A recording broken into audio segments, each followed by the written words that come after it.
د اوبو شوله او درېمه پکې د هوا دپاره پرېږده. مولانا اشرف علي تانوي رحمت الله علیه لیکي وایي چې خوراک کې داسې وخت کې خوراک شروع که چې ښه اوږي او چې نیم اوږي او نیم موړې نو داسې وخت کې بس کا پوره ځان مه مړوه نو ستا به معده ټیټ وي ستا به ټول بدن صحیح وي بیماریږي به نه او د عبادت شوق به دې وي او چې کله خوراک زیات کې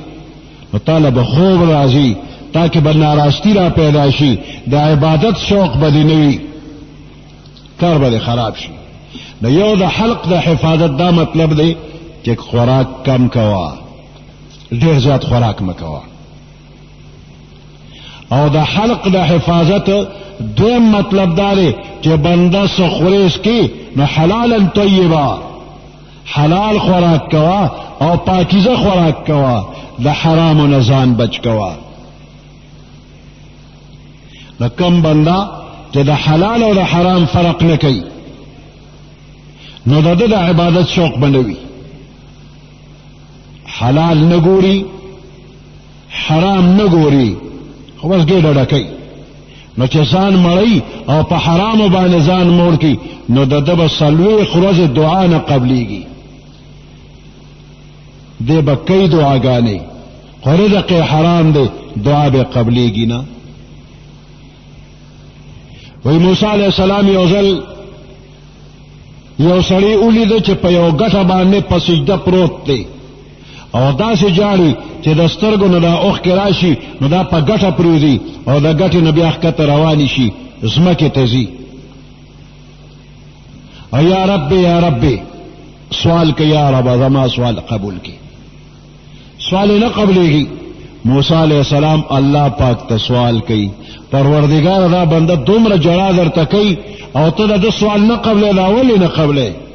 وی جبرائیل علیہ السلام ولا راغی ورته وی چې دا بنده د ده په بدن جامې حرام دي او د ده په ګېډه کې خوراک حرام دی او د ده څکاک هم حرام دی خوړل څکل لباس حرام دی دا خو لا دې په اوښکو جاړي که په وینو اجاړي مې سوال نه قبلو. نو د حرام رزق یو اثر دا دی چې دا بنده به دعا کوي او قبلیږي به نه. حجاج ابن یوسف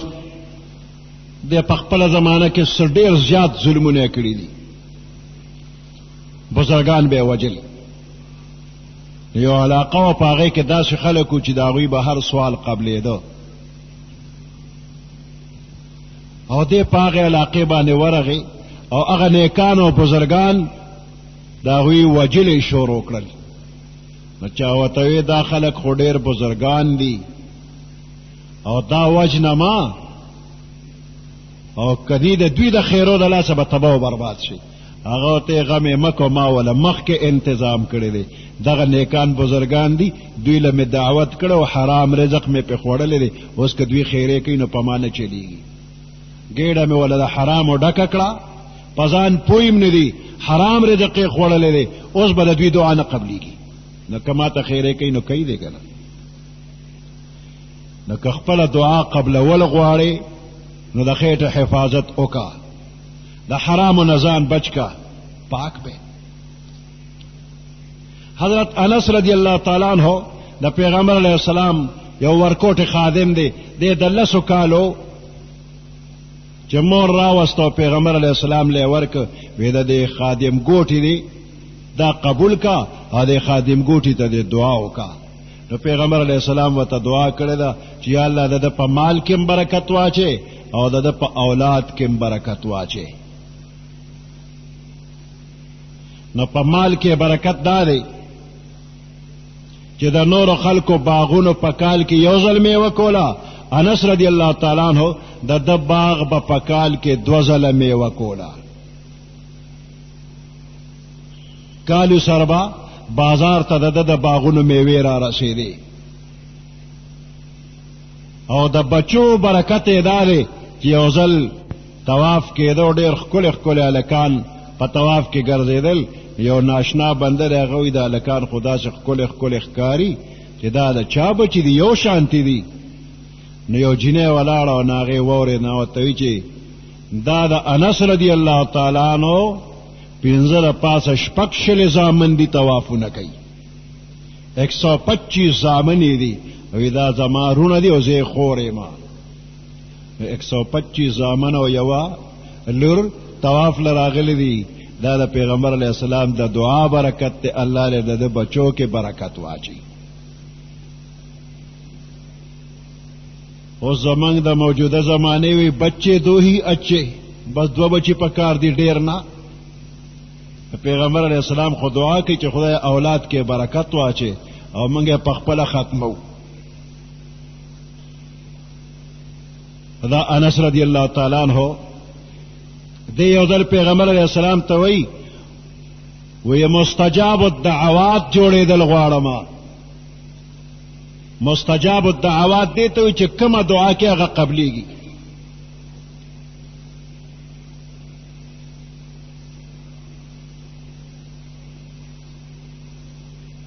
پیغمبر علیہ السلام ورته چل خي د مستجاب الدعوات جوړېدو دپاره وی حلال ګټه کوا او حلال خوراک کوا نو ته به مستجاب الدعوات حلال ګټه کوا هر څه کاروبار چې کین هغه په حلال ګټه او حلال رزق خورا نو ته به مستجاب الدعوات شي اوس حرام کول حرامه ګټه که یو سرکاري ملازم دی د ډیوټۍ په ټیم کې اخوا دی خوا کوي ډیوټي نه کوي ګپ شپ لګوي ډیوټي نه کوي نو دی خو تنخواه اخلي خو د تنخواه حرامه ده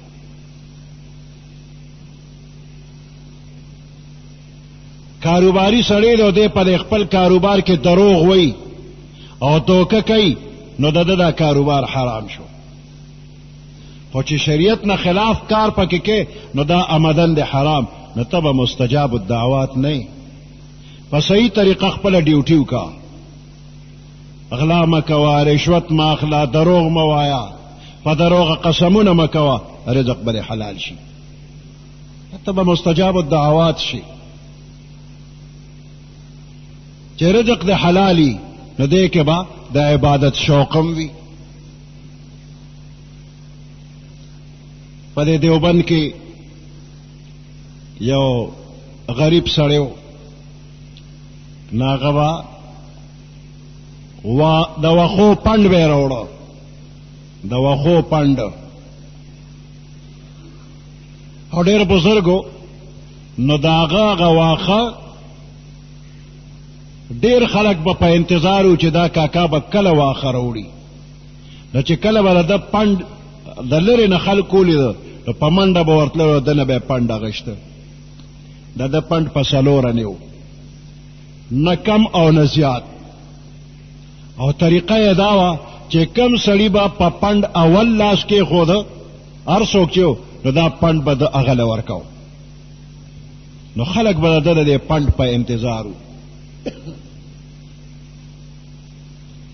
دبا په څلوره پند خرڅ کړ د غیا پند نو یوه انا د یو لور و هغې له به یې ورکړه چې دا به ستا په ضروریاتو کې پکارېږي یوه انا به یې په ځان باندې لګوله او یو انا د الله په نامه غریبانانو له به یې ورکوله او یو انیس به یې کېښوده نو د دیوبند بزرګان چې نو هغې له به یې پې میاش پس یو دعوت ورکو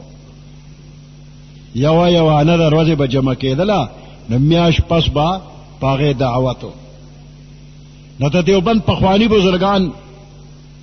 تقریبا 100 کاله مخکې خبره ده هغه بزرګان به د دې دعوت په تمه باندې وو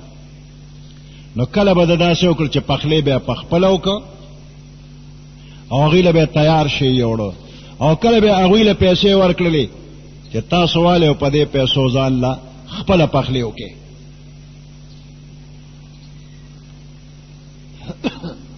بیا هغه بزرګان هغې به د ده دعوت قبول که او به یې خوړه په هغې کې یو بزرګ دی مولانا یعقوب صاحب رحمت الله علیه کله چې به یې پیسې ورکړې نو یې سودا به نورو مشرانو هغه ته حواله کړه چې په دې ته سودا وکړو په خم کا نو دغه بزرګان چې میاش کې به د دا خوراک وخوړو نو په ټوله میاش کې هغوی وی د دې نه مخکې چې کم اثرات هغه به نو او نوې اثرات به پیدا شو نورانیت به پیدا شو او ټوله میاش به موږ د دغه پاک رزق د وجې نه ډېر ښه طریقې سره عبادت کوو وی دا د اخلاص د پاکیزه آمدنې هغه اثر به د پاکیزه رزق برکات وی امام شافعی رحمت الله علیه ډېر لوی بزرگ او د یو مذهب امام دی داغه شاگرد امام احمد رحمت الله علیه هم د مذهب امام دی لیوزل امام احمد رحمت الله علیه د امام شافعی صاحب زیته ته نو چې هغه ته پته ولګېدله نو امام شافعی صاحب وی امام احمد زما شاگرد دی خو یو لوی عالم دی نو زه د هغه استقبال له مخې له ورځم د علاقې حاکمان هغوی د امام شافعی صاحب په ملګرتیا کې امام احمد صاحب له مخې له استقبال له ورلل ګیر چاپیره خلکو ته پته ولګېدله امام احمد رحمت الله علیه را روان دی نو ډېر خلک د لیدو په تمه باندې او د ده د بزرګۍ خبرې اورېدلي استقبال له ورلل امام احمد رحمت الله علیه د امام شافعی صاحب ځای ته راورسېده درون استقبال یې وشو امام شافعی صاحب په خپل ځای کې یو کمره دله ورکړله او طعام یې وله راوړه پخواني بزرګان چې نو دوی به خوراک ډېر کم کو ډېر زیات خوراک به نه کو امام شافعی صاحب د کوره چې کم طعام راغی امام احمد رحمت الله علیه ورته ونښتنو ټولو خلکو بس کړو ده نه بس کول تر دې چې هغه لوښی پاک کړ ټول هر څه یې وخوړل خلک هم حیران شو چې بزرګان خوراک نه کوي او دې سړي خو نن دونه خوراک وکړو کور ته چې لوښي یوړه نو هغه هم تش شوي دي د امام شافعي صاحب لوریانې دي هغوی بابا وی ته خو وایې چې دا ډېر لوی بزرګ دی خو لوښی خو یې تش کړ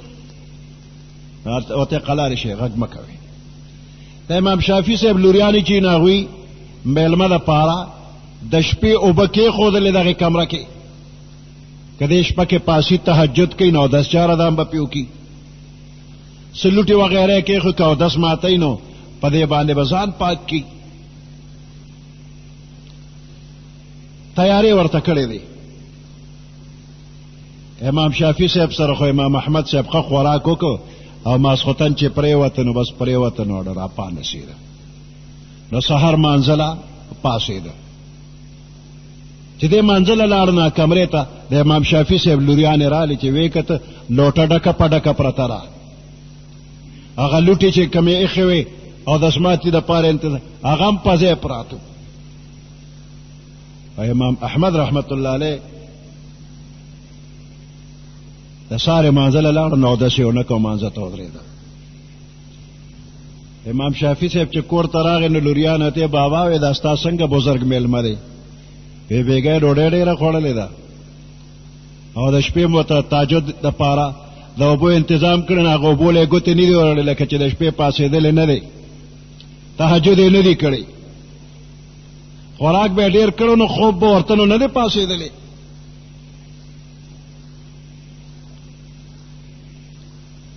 امام شافعي صاحب یې اودس هم نه دی کړی مانځه ته م ودرېده نو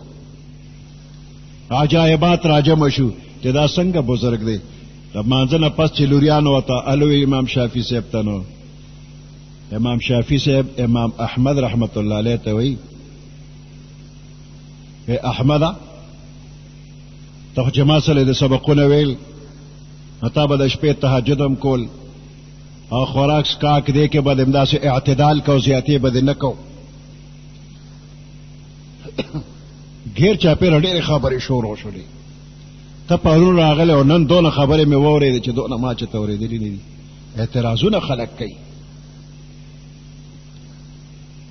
خوراک ډېر شوی دی د شپې تهجد له پاسېدلی نه دا ولې امام احمد رحمت الله علیه ورته وایي چې زه پرون دې ځای ته راورسېدلم او تا ماله کم طعام راوړو نو زما دې زړه کې الله پاک راواچوله چې دا طعام ډېر پاکیزه دی او د دې هغه انوار او برکات ما لیدل چې د دې نه نور خطه غیر چاپېره ټوله کمره دی د نور نه ډکه وه نو ما وی چې دا ډېر پاک او حلال رزق دی نو تا خو به خلکو ته کتل چې خلک به څه وایي ما دغې ته نه کتل ما وی چې دا نوراني رزق زه ډېر وخورم خدای خبر چې داسې پاک رزق به بیا چېرته وي او که نه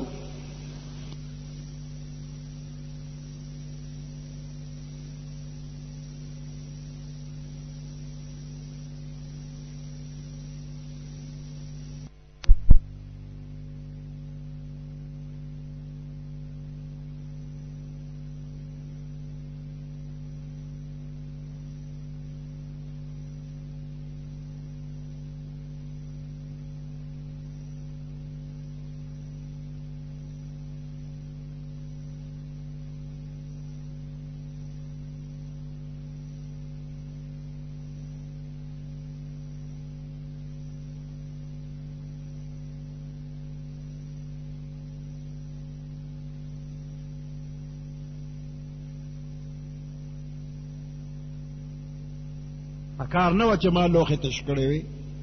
په نیمه ګېډه مې بس کړې وي خو دا رزق ډېر پاک و نو ما د دې وجې ډېر خوړلی دی او بیا ستا د دغې پاکیزه رزق برکت دی چې بېګا زما په ګېډه کې د دې نه څه کړپړ هم نه دي پیدا شوي خوراک چې ډېر وشي نو په ګېډه اثر بد پروزي زما په ګېډه بد اثر پروت نه دی نو ټوله شپه زما د اودسماتي تقاضا نه ده راغلی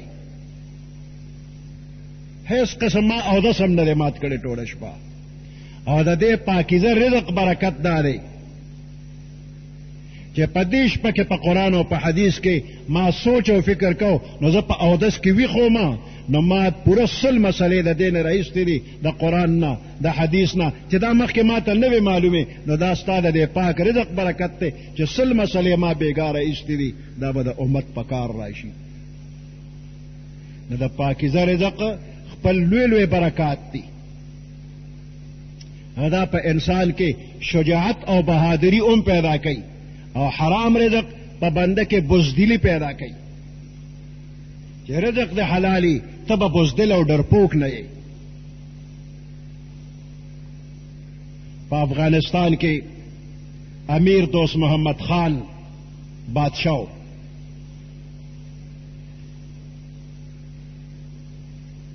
د ملک په یو حصه باندې دشمنانو حمله وکړه او قبضه یې پرې وکړله د امیر دوست محمد خان خپل زوی د دشمن د دباولو لپاره ورولېږه وی ورشه دغه قوم سره جنګ وکړه وی یروه وی شړوه د خپل علاقه تې اوزګاره کړه د بادشاه زوی لاړو د هغې قوم سره د هغې دشمنانو سره جنګ وکړو په دې کې یو خبر راغی بادشاه ته وویلی شو چې ستا زوی شکست وخوړه او په تیښته باندې واپس را روان دی بادشاه ډېر زیات خفه شو خدای دا لږ خو ما ته ډېر بهادر ښکارېده او ما د ځان نه وروستو اعلان کړی چې دا ولی عهد زما نه وروستو به دې بادشاه وي دا قوم به ما ته څه وایي چې دا څنګه بزدله زوی دې راله بادشاه کړی دی ستا نه پس به دې بادشاه وي دا خو بزدله دې شکست یې وخوړو ډېر غمجن دی او کور ته راغی او خپلې بیبي ته وایي چې زما او ستا زوی شهزاده ما لېږلی دی د دشمن مقابلې له خبر راغی چې هغه شکست وخوړه مور یې لږ ساعت سر ښکته کړه بیا سر پورته وی زما زوی شکست نشي خوړی دا خبره دروغ ده زما زوی شکست نه دی خوړی نو دی ورته چې ما ته سرکاري طور باندې خپلو ایجنسو خبر راکړه چې شکست یې وخوړه را تښتي او ته کور کې دننه ناستی ته زما زوی شکست نه خوري او ته بس ما راته وایي چې زما زوی شکست نه خوري لږ وخت چې تېر شو نو بل خبر راغی وی دا لومبنی خبر غلطو او استاد وی دشمنانو له شکست ورک او فاتحانه انداز کې ډېر په خوشاله را روان دي. اوس بادشاہ کور ته بیا راغی او ښځې ته وایي چې دویم خبر اوس موږ له راغی چې هلک فاتحانه انداز کې را روان دی او ګټه یې کړې ده.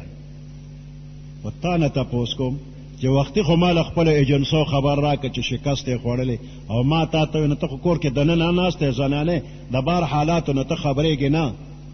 نو تا څنګه ما ته چې دا خبره دروغ ده زما زوی شکست نه دی خوړلی. نا بیبي ورته وایي چې اوسه پورې خو ما ال نه دی ویلی خو اوس تا ته زه ال ویمه. دا ماشوم لا پیدا نو. هغه وخت کې ما قصد او اراده کړې ده چې حرام رزق به نه خورم، ځکه د حرام رزق نه زما په بدن کې طاقت پیدا شي، وینه پیدا شي، او د هغې نه پس چې زما بچی پیدا کېږي او په حرام رزق باندې لوی شي هغه به بزدل او ډرپوک وي، نو زه بزدل او ډرپوک بچي نه غواړم.